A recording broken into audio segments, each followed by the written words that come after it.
Pain is a natural warning sign. It's our body's way of making us pay attention to that body part so we can avoid further damage and, if necessary, set the healing process into motion.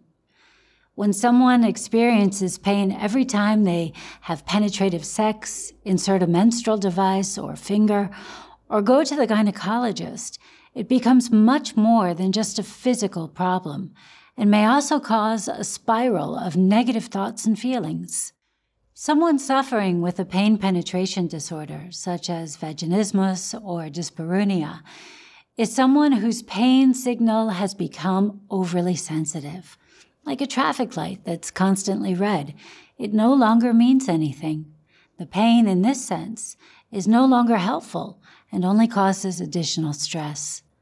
Our program addresses this by combining educational content with practical exercises so that your pain signals are more manageable and so that you can turn the light from red to green.